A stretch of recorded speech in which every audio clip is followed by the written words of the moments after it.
Hi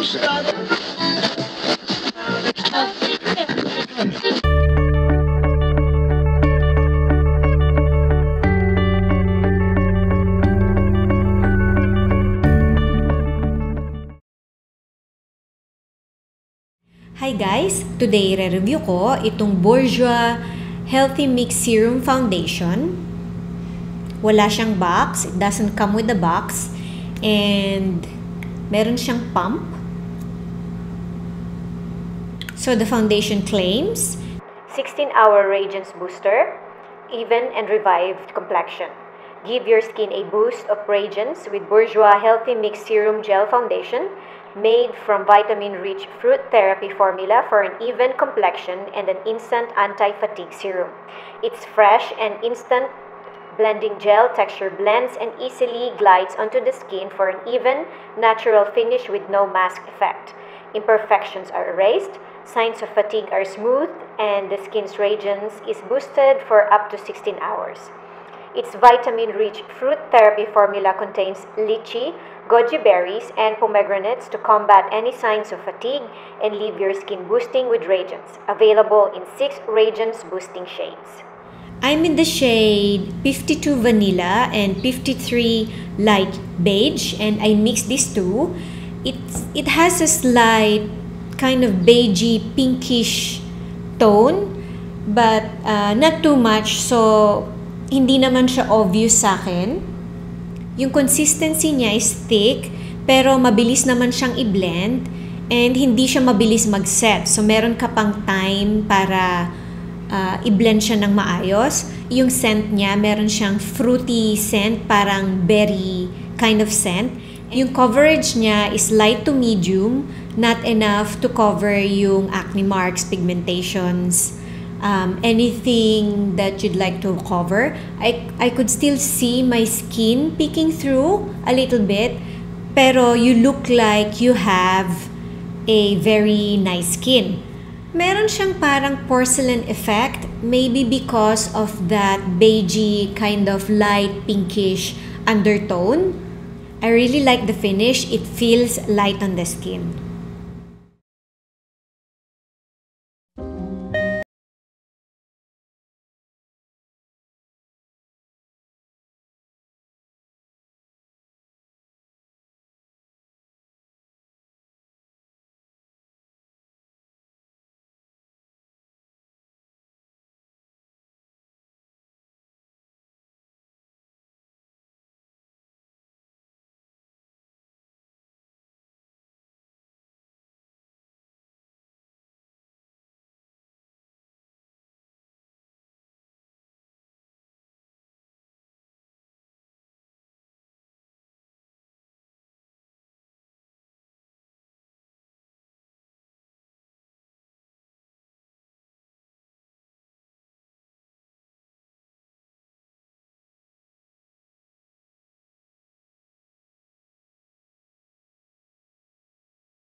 Hi guys, it's been 8 hours now and this will be my last check-in.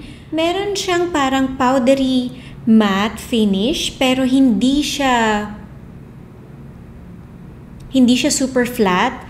Siguro nung nag-set na siya, ganun yung finish niya.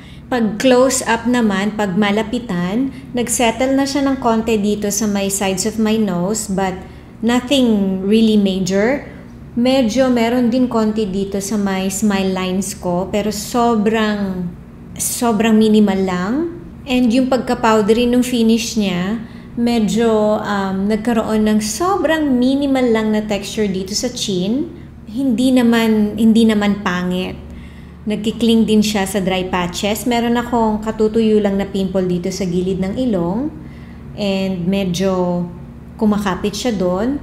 Tapos pag meron kayong maliliit na whiteheads, medyo ihahalata niya. Only pag sobrang malapitan. Pag kayong mga arm's length lang na kausap mo or nakatingin ka sa mirror, ang kinis niyang tignan.